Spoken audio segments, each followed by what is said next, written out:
Parents, what made you go full villain mode? My daughter Lily, who is 10 years old, went to her classmate's birthday party one afternoon. I dropped her off around 3 p.m., and everything seemed completely normal. But by 5 p.m., I got a call from the birthday girl's mother asking me to come pick her up immediately. She said my daughter had been disruptive, laughing loudly, disturbing the birthday song, and had ruined the party. I was honestly shocked because that didn't sound like Lily at all.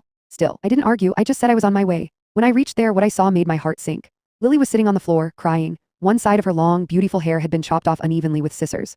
There were red marks on her arms, and she looked completely shaken, like she didn't even feel safe standing up. I immediately picked her up and knocked on their door asking what had happened. The mother looked annoyed, almost like I was disturbing her. She repeated that Lily had been naughty, laughing too much, ruining the moment, and then casually said the kids were playing and that's how her hair got cut. That's all she said. And then she shut the door in my face.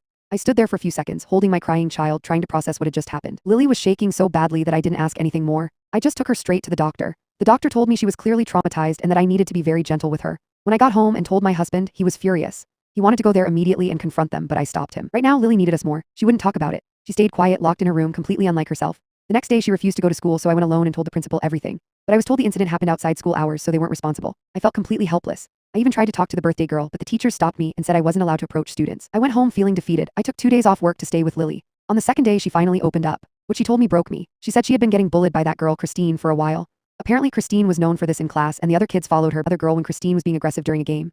After that, Lily became the target. I asked her why she didn't tell me and she said she thought she could handle it herself. That broke my heart. Then she told me what really happened at the party. Some girls slapped her. 5 of them held her down on the ground while 2 boys cut her hair. One of the boys even slapped her and told her she deserved it. I felt a kind of anger I had never felt before. My husband, on the other hand, went completely calm. That was even more terrifying. He said, "I'm done being nice." While I reacted emotionally, he handled it legally. He filed a case against Christine's parents for emotional harm. He tracked down the kids who had recorded the incident and collected the videos as evidence by confronting their parents. He filed a legal case demanding $50,000 and made sure the truth didn't stay hidden. Slowly, the entire community started finding out what had really happened. Time I looked at Lily, I couldn't.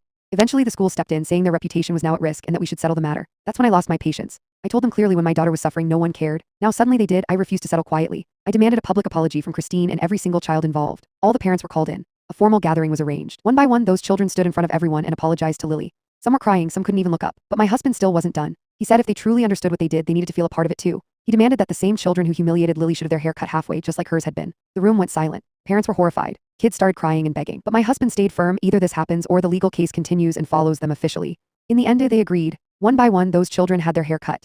Lily sat in the front row watching everything. And for the first time, she didn't look scared. She looked calm, like something inside her had finally settled. After it was all done, she stood up, looked at all of them and said, "Did it feel good? Hurting me, making me cry?" She paused. "Because even after seeing all of you cry, I don't feel good."